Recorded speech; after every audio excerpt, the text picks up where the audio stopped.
Hello YouTube!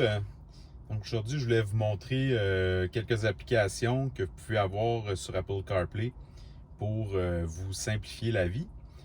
Donc la première, je pense qu'il est importante d'avoir, surtout ici au Québec, c'est l'application du circuit électrique. Donc l'application du circuit électrique, vous pouvez mettre les bornes que vous utilisez le plus souvent en favori ici. Puis, vous pouvez faire l'itinéraire directement là, à partir de l'application. Donc, supposons qu'on voudrait aller à ceux-là ici. Là. Donc là, ça va vous donner le nombre de bornes qu'il y a, s'ils sont disponibles ou pas. Si vous voulez avoir plus de détails, vous pouvez avoir aussi là, toute la vitesse des bornes. Et si vous voulez faire un chemin, on peut cliquer sur itinéraire, choisir l'application que vous utilisez pour votre navigation. Supposons que l'on utilise Apple Plan.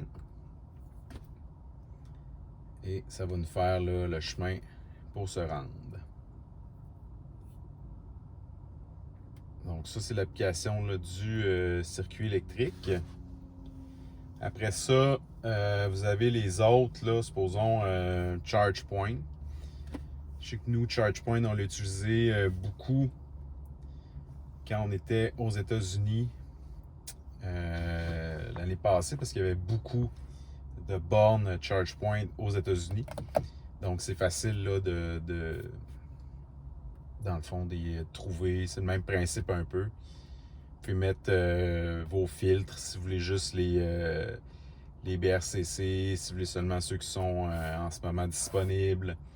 Fait que ça, c'est l'application de ChargePoint. Vous avez ABRP. Bon, moi, c'est plate parce que pour l'utiliser sur CarPlay, il faut payer pour la version premium. Moi, je n'ai pas payé pour ça. Mais c'est une autre application que vous pouvez utiliser. Là. Je ne sais pas c'est combien pour le premium. Mais ça fait un peu la même chose. Je trouve que, supposons,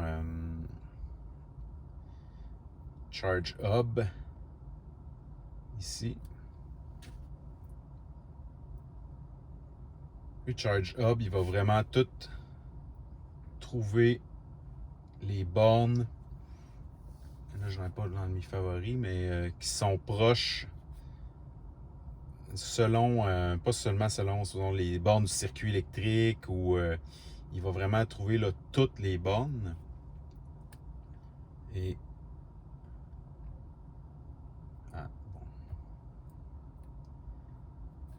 Je sais pas si je fais.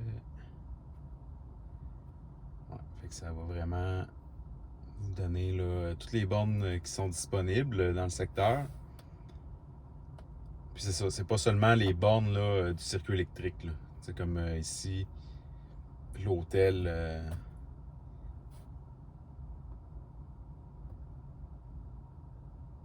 Puis là aussi, avec cette application-là, vous pouvez vous créer un itinéraire.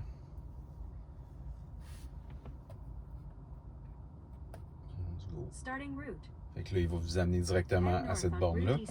Fait que ça, quand vous êtes dans les endroits là, que vous connaissez moins, ben c'est quand même une application qui est pratique à avoir. Là. Charge Hub, puis il y a aussi PlugShare là, qui fait un peu la même chose. Donc, elle aussi, là, va vous trouver toutes les bornes qui sont à proximité de vous, puis pas seulement là, les circuits électriques. Là. Donc, si vous allez dans votre application sur votre cellulaire avant, vous activez les filtres que vous voulez. Supposons que vous voulez juste voir circuit électrique, ChargePoint, puis Electrify Canada, supposons. Ben, vous allez les mettre dans votre téléphone. Comme là, il nous donne là, les Saint-Hubert, bon, Couche-Tard. Je sais pas pourquoi mon système est lent comme ça. Normalement.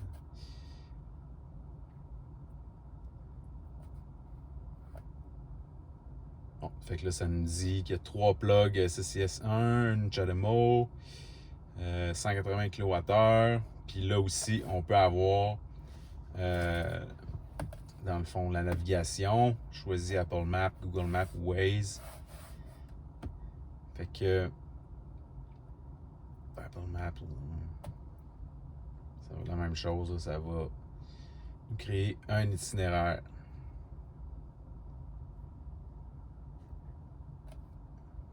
Mon système est vraiment lent, je pense, parce que je filme en même temps. Donc, c'est ça. Sinon, Electrify Canada qui est le même principe. Flow aussi pour les bornes Flow. Ça fait beaucoup d'applications, mais je pense que c'est mieux d'en avoir plus que pas assez. Comme ça, s'il y en a une qui ne fonctionne pas, ben vous avez un backup. Puis si vous sortez du Québec en ayant Charge Hub ou PlugShare, ben vous allez pouvoir voir toutes les autres bornes qui sont disponibles, là, qui ne sont pas du circuit électrique. Donc, si vous partez en road trip cet été, moi je vous conseille d'au moins soit télécharger PlugShare ou Charge Hub. Puis ces applications-là, quand vous vous chargez à la borne, vous pouvez faire comme un check-in. Comme ça, les autres personnes qui utilisent cette application-là, puis qui veulent voir si la borne est disponible, ben, ça va vous... ça, c'est souvent le trip qu'on avait prévu. Là. Ça va le dire sur l'application que la borne est présentement en utilisation. C'est quand même des fonctions intéressantes. Puis vous pouvez prendre des photos, vous pouvez dire est-ce que ça s'est bien passé ou pas, est-ce que la borne est brisée, etc. Fait que c'est vraiment... C'est comme plus une communauté que circuit électrique, là, que on peut pas vraiment faire ça. Là. Oui, ça va nous dire si c'est en fonction ou pas, mais des fois, ça marche pas vraiment. Donc, c'est ça. Si vous avez des questions, des commentaires, je vais les mettre en bas du vidéo. Abonnez-vous à ma chaîne si ce n'est pas déjà fait. Ionic Nick. C'est ce qui me donne le goût de faire d'autres vidéos pour vous aider.